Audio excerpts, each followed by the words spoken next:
Do you ever, as a dominant, feel that you're just not in that dominant space?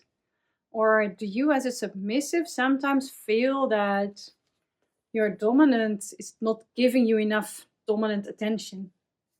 Is there a way on how you can emphasize that dominant headspace? Can you trigger it? It's like I talked about submissive triggers, but are there any dominant triggers as well?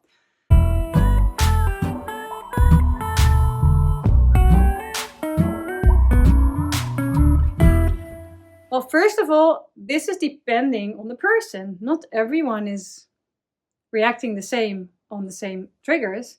And my master, for sure, has different periods in his life that he is more or less sensitive for triggers. For instance, one of the triggers that I use, that he loves very much, is that when I say I'm yours, it doesn't really matter how. I can send it as a message. What is really powerful is if I write it on my body with a marker and then I send him a picture. That's just like, just my hand on my collar. That kind of triggers. That's really, it's for both of us. We really like the ownership idea. It gives us a feeling of connection, it's also, I think, in a way, it makes our relationship different from other relationships. And I think that's also for us is important. It emphasizes also his responsibility, his ownership, his holding the leash.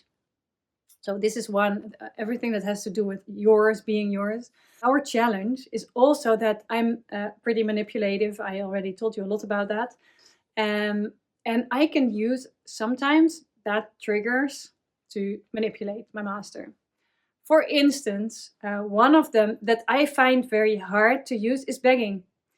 I know that begging, it was already for me, was very hard to do.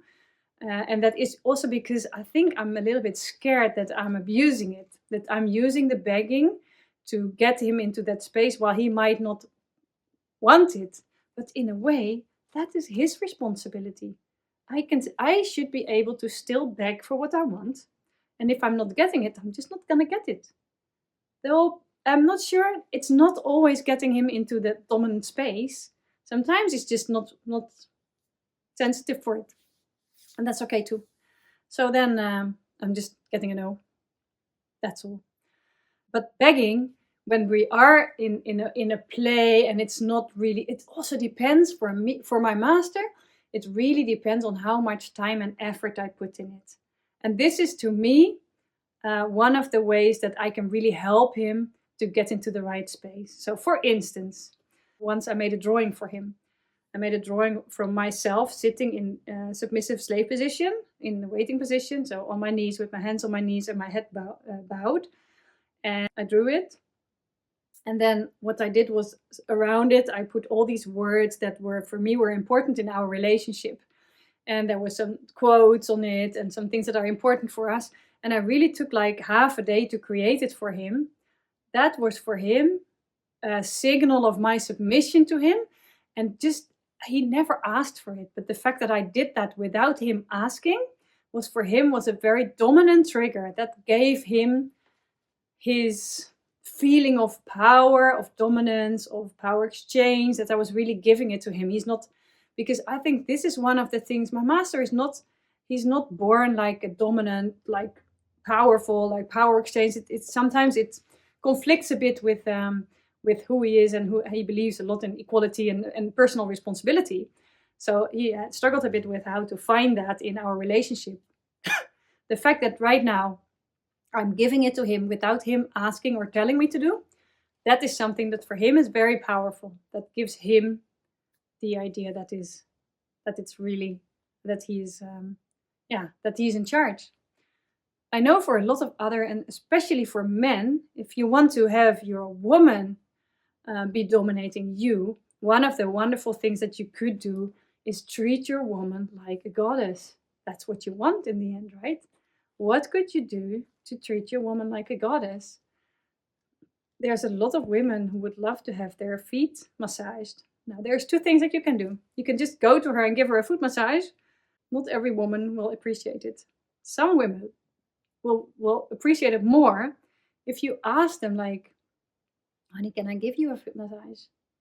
But then they're in charge and they can choose. And those are very simple ways on how you can establish your submission and their dominance. And you can just emphasize it, like show them that you're happy in that position, because the fact that you're giving up your submission and that you do it freely, simple signs of that are the ones that you could use as a trigger. Another thing, of course, is using their title. Not like in every sentence twice. To be honest, as a dominant, this is, I have a puppy, so as a dominant, I get annoyed at one point because it feels like pushy. And then I don't like it anymore. But that's also, it's for everyone is different. But I know that to me, calling my master comes very naturally. But sometimes we're in a very heated discussion and we're about something like just for life. And we're talking about really something completely different. And then we're getting more into a balanced, equal relationship. And then the master sometimes gets a bit to the background. And at one point there is something for, especially when there is something that I think, oh, he's right in that. And I thank him for the lesson. Then immediately I'm into submissive role.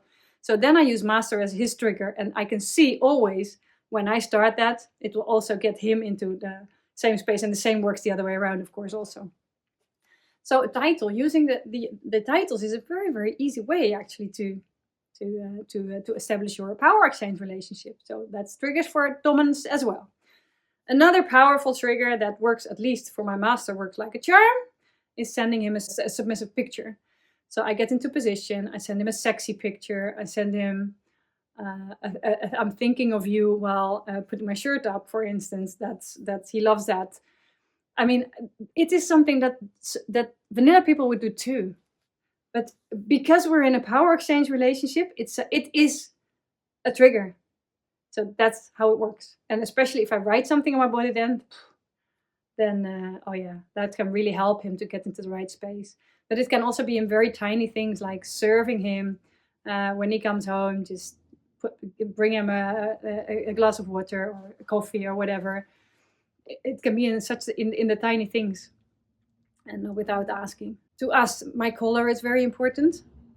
I always wear it, and you would say that at one point you don't see it anymore, but that's not true. We still see it. I feel it, and he sees it too.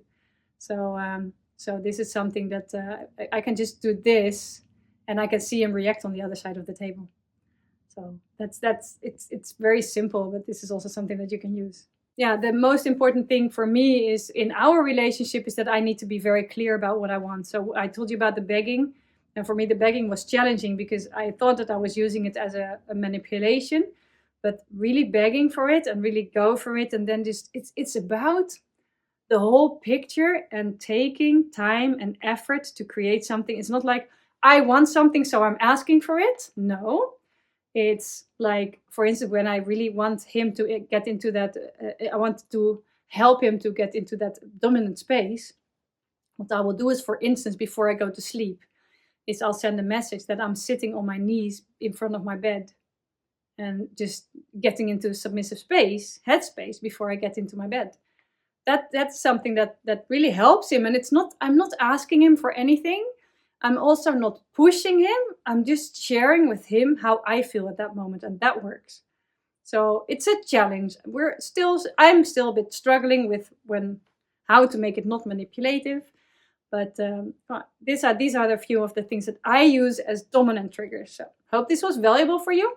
If you want to learn more, get over to my Patreon, and would love to see you as a member of my tribe, because I'm trying to create a tribe of like-minded people and would love to have you in there. See you there. Have fun and play with passion.